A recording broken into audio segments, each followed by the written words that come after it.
Namaste. Šodienas tēma ir matrica. Kas ir matrica? Un par ko tik daudz tiek runāts? Matrica tika veidota, kad tika veidota Zeme. Un, kad tika veidota šī matrica, kas attiec uz mums, ir sastādīta, ir izveidota tad, kad tika veidota jau mūsu civilizācija. Un matrica ir kā programma, kura laika gaitā, gadsimtiem viņa tika papildināta un mainīta, jo dvēseles ienāca tātad uz Zemes jau šai civilizācijā, par ko mēs runājam. Viņa dzīve tur 5. gadsimtā, 10. Jā, viņai bija ļoti daudz citas dzīves, un katrā dzīvē viņa ieguva savas mācības un savu pieredzi. Un tā tad jums ir jāsaprot, ka matrica tā ir programma Zemei, mūsu civilizācijai, lai mēs visos savos iemiesojumos iegūtu noteiktu pieredzi kā dvēseles. Tātad viņa tika mainīta. Bet kas netika mainīts? Tika mainīta vērtība, tika mainīta sociuma nostāja uz dažādām lietām, ja, kas kādreiz netika pieļauts, šobrīd ir pieļauts. Tas tika mainīts, lai atkal dvēselē dabūtu pieredzi no vairākiem rakursiem. Bet kas ir pats balans, uz kā matricas tika radīta? Un tas, ko mēs šeit mācāmies visās savās dzīves pieredzēs, tā ir dualitāte. Tā ir dualitāte, kad ir ļaunais un labais. Un no ļaunā un labā ir ļoti daudz visādu apakšprogrammu. Ja? Tas ir par mīlestību, tas ir par naudu, par varu, par karu, par cilvēcību un mīlestību.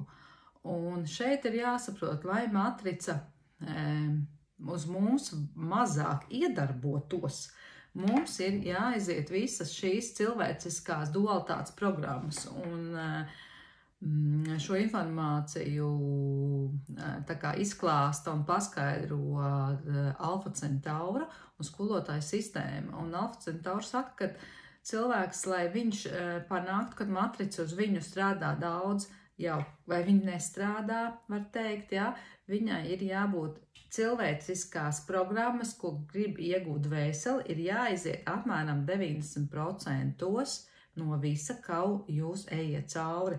Tad matrica, jūs vienkārši kļūstiet matricai neredzami, jo jūs esiet izstrādājuši visus savus programmas, kas jums ir jāizdzīvo. Ja? Tā tad naids, nodevība, cilvēciskās programmas, skaudības, zaudējumi, kāri, tāpat melnā un baltā maģija jums ir jāizdzīvo, ja? Jo caur tā ir ļoti tāda zemes programma, kas ir baltā un melnā maģija, jo to visvairāk dvēsele var ar viņu iegūt šo pieredzi tieši sevi uz zemes, jo zemē ir noteiktas vibrācijas, zemē ir noteikts programmas, ar ko mēs šeit varam strādāt. Jā, tās ir 5 stihijas, ko mēs ņemam pie tā, no kā ir vecā, tā kā seno laiku maģija, ko šobrīd mēs ļoti arvien vairāk un vairāk izprotām, jo tas viss ir saistīts ar enerģiju kā tādu. Un matrica, katra programma, tā ir sava veida enerģija. Un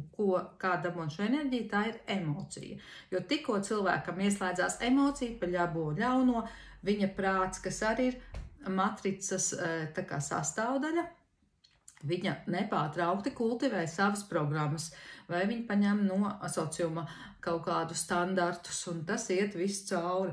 Un tā tad, lai tas ir jāizprot, ka tas ir ļoti normāli, jo dvēsele iegūst šos simtām pieredzes no ļoti daudzām niansēm. Ja? Mēs tai dzīvē iegūstam tādu pieredzi, tai dzīvē mēs iegūstam tādu pieredzi no tāda šķērsgriezuma un tāda šķērsgriezuma, ja, kas atnāk mūsu šinī.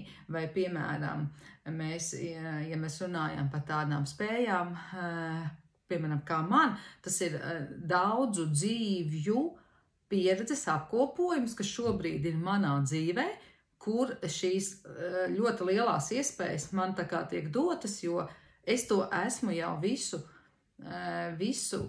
iemācījusies ļoti daudzās iepriekšējās dzīvēs, un tad mēs arī šīs dzīvēs varam, mums ir, kad piemēram, manā gadījumā es varu to visu izmantot šī dzīvē, un tas man ir pēc dvēseles izdevuma, vai citiem cilvēkiem ir slēgts. Tas, ja, jo šī dzīvē viņiem, piemēram, savs spēks nav jāizmanto, un viņiem ir tieši pieredze izdzīvot, kā ir dzīvot bez spēka, kā ir dzīvot tādam parastam, normālam cilvēkam, ja, vai kā arī no dvēseles pieredze, kad, ja mēs nākam no kaut kāds ļoti augsts attīstīts planētas, kur ir ļoti augsts vibrācijas, kur ir viennozīmīgi ļoti liela mīlestība, nonākot šī zemes matricā, kur ir dualitāte, un ir ļoti bieži tādas lietas, kad vai caur tām mācībām, ko mēs ejam šī matricas programmā, mēs spēsim saglabāt savu gaismu un mīlestību sevī, vai tumsa pārņems pār mums, tā kā tās tumsas enerģijas, un mēs paļausimies tumsai, vai mēs tomēr spēsim saglabāt to savu, tā kā pirmdzimto mīlestību sevī, no kurienes mēs nākam. Un tāpēc ir jāsaprot, ka šī tumsa un gaisma, ko šobrīd ļoti iedala, viņai ir vieta būt, tāpat kā ir vieta būt labam un ļaunām, jo matrica šādi ir radīta.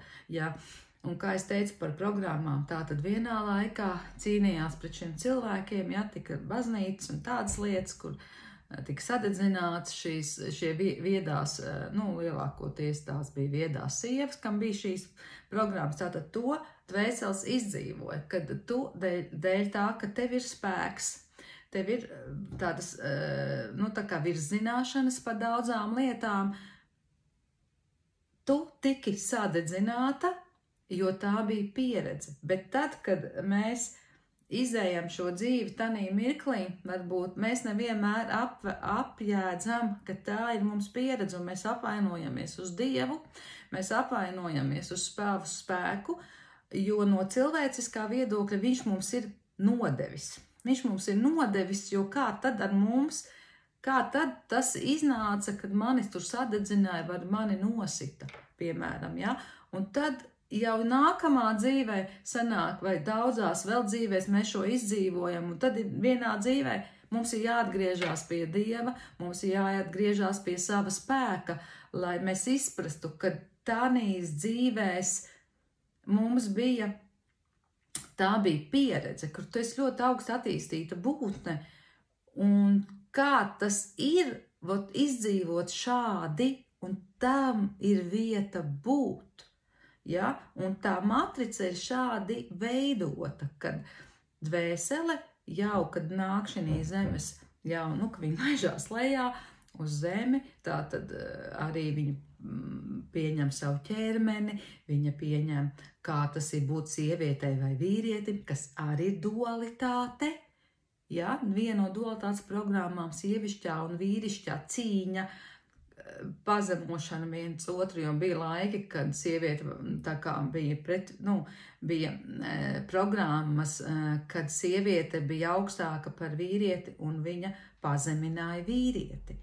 Tādas ir matricā programmas, kur sievietes izgāja pēc tam otrādi atkal, ja? Un vēl sanāk, kad neaizmirstiet, kad jūs nevienmēr savā zemes dzīvēs esiet vienmēr bijuši sievietes, vai jūs nevienmēr esiet bijuši vīrieši.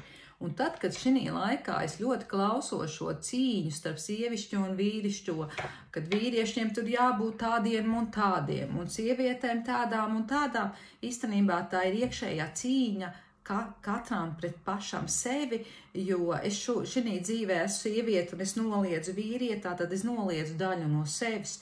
Un, ja tiek teikts, ka šī dzīvē, piemēram, ir apkārt tikai tirliņi un nekam nevajadzīgi vīrieši, ja, tad ir jautājums, kas bijis ar tevi, kādu pieredzi tu izgāji iepriekšējās dzīvēs, ja, jo varbūt tur bija tu tik valdonīga un tāda, un tu viss noniecināji, visus vīriešus, ja, un tad tu šī dzīvē ienāc, lai atgūtu to sievišķību un pieņemtu, ka tas vīrietis ienāk tevī kā skolotājs, lai tu pamodinātu